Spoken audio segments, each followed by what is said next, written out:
रहीम अस्सलाम वालेकुम नाज़रीन, आप यूट्यूब चैनल देख रहे हैं। मैं इमरान खान हूँ। सबसे पहले हम बात करते हैं फील्ड मार्शल आसिम मुनीर साहब के अमेरिका के दौरे की।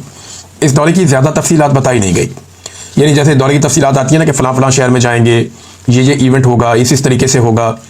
इस बारे में ज़्यादा चीज़ें आपको मीडिया पर मिलेंगी नहीं, और तफसीलात को तकरीबन खुफिया रखा गया। ये तो पता था कि वो अमेरिका के दौरे पर जा रहे हैं, लेकिन ज़्यादा चीज़ें नहीं पता थी कि उसकी तफसीलात क्या हैं।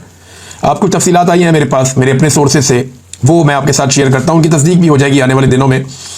एक तो आसिम मुनीर साहब का जो दौरा है ये अमेरिका का, और उसके बाद यूरोप में ब्रसल्स में गालिबन उन्होंने जाना है।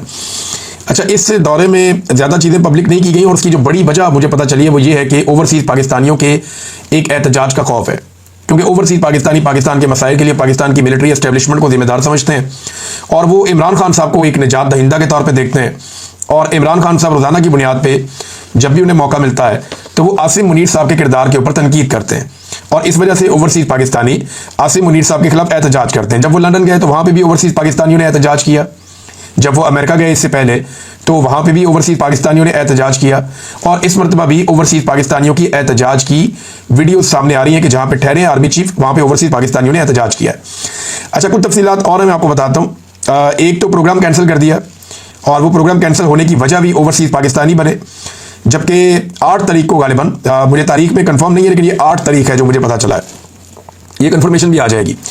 3 नहायत अहम लोगों ने फील्ड मार्शल हाफिज़ आसिम मुनीर साहब से मुलाकात से मादरत कर ली, और ये जो 3 अहम लोग थे ये बहुत बड़े बड़े इन्वेस्टर्स हैं, बहुत बड़े बिजनेसमैन हैं, जो अमेरिका में रहते हैं और ओवरसीज़ पाकिस्तानी हैं। तो पाकिस्तान की एम्बेसी ने बड़ी मेहनत की थी, बड़ा इसरार किया था, और एस्टेब्लिशमेंट ने इसके ऊपर पूरी कोशिश की थी कि किसी तरह आसिम मुनीर साहब की इन लोगों से मुलाकात करवाई जाए। इसकी बैकग्राउंड में कुछ चीज़ें थी, उनमें से 1-2 चीज़ें मैं आपको भी बता भी दूंगा। तो मुलाकात करने की कोशिश की, लेकिन उनमें जो 3 अहम तरीन लोग थे उन्होंने इन मुलाकातों से मादरत कर ली। उनमें से 2 लोगों ने जो बहाना बनाया वो ये है कि हम इस तारीख को कहीं सफ़र पर जा रहे हैं, हम ट्रैवल कर रहे हैं, तो इसकी वजह से हम आर्मी चीफ से मुलाकात नहीं कर पाएंगे। अब ऐसा कभी माजी में हुआ नहीं था। पाकिस्तान के आर्मी चीफ जब भी कभी बैरून मुल्क जाते थे तो तांता बन जाता था मुलाकातों का, और सब उनसे मुलाकात करना चाहते थे, बड़ा इसको काबिल फ़ख्र समझा जाता था। लेकिन इस मरतबा सिचुएशन थोड़ी तब्दील होती हुई है। अब ये बड़े बड़े इन्वेस्टर्स हैं, और कोशिश ये है पाकिस्तान की कि इन्वेस्टमेंट पाकिस्तान में लाई जाए, और यही आसिम मुनीर साहब का एक प्रोजेक्ट भी है SIFC, उसके ज़रिए भी वो कोशिश करते हैं कि इन्वेस्टमेंट पाकिस्तान में आए।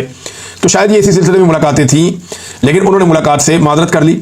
इनकार मैं इसलिए वर्ड यूज़ नहीं कर रहा कि इस लेवल पे मादरत ही होती है कि I am sorry, I am travelling, I am not available, और आप कोई बहाना कर लेते हैं। अब डायरेक्टली आप ये नहीं कह सकते कि मैं मिलना नहीं चाहता। तो 2 लोगों ने तो ये बहाना बनाया कि हम कहीं ट्रैवल कर रहे हैं, और मैंने ये कंफर्मेशन वहाँ से ली तो वो लोग वहीं मौजूद थे, और एक को तो एक यानी शायद ने देखा भी है कि वो वहीं पे थे, लेकिन उन्होंने वो मुलाकात ना करने का एक बहाना बनाया था। अच्छा, इन तीनों में से एक शख्स से रब्ता किया गया पाकिस्तान की एस्टेब्लिशमेंट की जानिब से, जो पाकिस्तान की एम्बेसी से मुंसलिक है, और DHA से इनका रब्ता करवाया गया आज से कुछ अर्सा पहले। और उसमें इनको जो ऑफर किया गया फाइनली वो ये है कि आप 400 से 500 प्लॉट DHA आपको बड़े लो रेट के ऊपर दे देगा, आप हमारे साथ एग्रीमेंट कर लें, हम आपको बहुत कम प्राइस के ऊपर 400 से 500 प्लॉट DHA के देते हैं, और आपकी एक क्रेडिबिलिटी है, आप एक इन्वेस्टर हैं, तो आप ओवरसीज़ पाकिस्तानियों में ये वाले प्लॉट बिकवा दें, एक एग्रीमेंट कर लें हमारे साथ, एक मखसूस रकम आप जमा करवा दें, बाउंड हो जाए, और ये 400-500 प्लॉट आप DHA के बेचें अमेरिका में ओवरसीज़ पाकिस्तानियों को, और वो जैसे जैसे पैसे आएंगे तो वो आप हमें अदा करें, और जो पैसे आपने कमाने आप इसमें से कमा लें। अब देखिए, ओवरसीज़ पाकिस्तानी DHA के प्लॉट्स के अंदर भी दिलचस्पी नहीं ले रहे।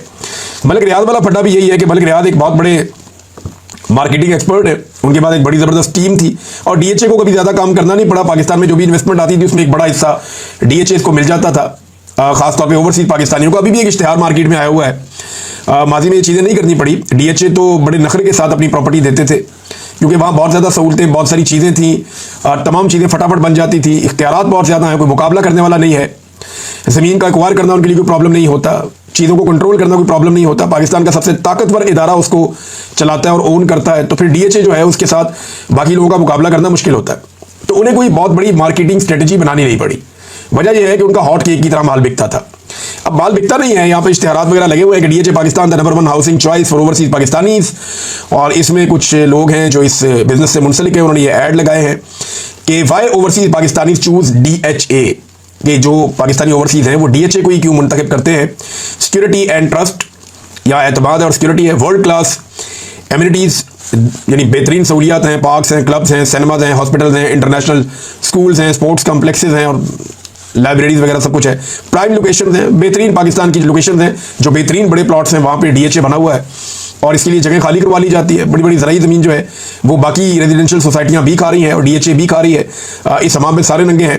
हाई कैपिटल गेन्स, यानी आपको मुनाफा भी बहुत होता है और इजी ओवरसीज इन्वेस्टमेंट, ओवरसीज बड़े आराम से इसमें इन्वेस्टमेंट करते हैं। ये चीज़ें उसमें बताई गई थी। तो चलिए, तो इश्तिहार मैंने पढ़ के सुना दिया, DHA का भी फायदा हो जाएगा। लेकिन फिलहाल वहाँ पे कारोबार ठप हुआ है, यानी ओवरऑल पाकिस्तान का कारोबार ठप है, तो यहाँ पे भी कारोबार ठप हुआ है और DHA के प्लॉट नहीं बिक रहे। मुझे 2022 में रिजीम चेंज ऑपरेशन के बाद मेरे एक दोस्त हैं जो DHA लाहौर में काम करते थे, DHA के ऑफिस में। उन्होंने कहा, इमरान साहब सुबह से लेकर शाम तक हमें टाइम ही नहीं मिलता था, इतनी फाइलें ट्रांसफर होती थी। DHA में इतना ज़्यादा खरीदो फरोख्त का कारोबार था कि हम लोग बहुत बिजी रहते थे। हमारा पूरा जो एक शोबा है जो इस ट्रांसफर के मामला को देखता है, वो सर को जाने का टाइम नहीं होता था। तो सुबह से लेकर अब 2 बजे का टाइम हो गया, सिर्फ एक हमने ट्रांसफर किया। ये उन्होंने मुझे बताया 2022 में। ये बहुत बड़ा धचका है, क्योंकि जब भी एक प्लॉट ट्रांसफर होता है तो एक अच्छी खासी रकम जो है वो अथॉरिटी को भी मिलती है, लेकिन वो सिलसिला रुका हुआ था। तो अब ये 500 प्लॉट ऑफर किए गए थे, 400 से 500 के आप ये ले ले, लेकिन वो ओवरसीज पाकिस्तानी ने ये कहा जी कि आप, मैं माजरत चाहता हूं, अभी मैं इस पर काम नहीं कर सकता। अब ये तो सिचुएशन मैंने आपको बताई कि चीज़ें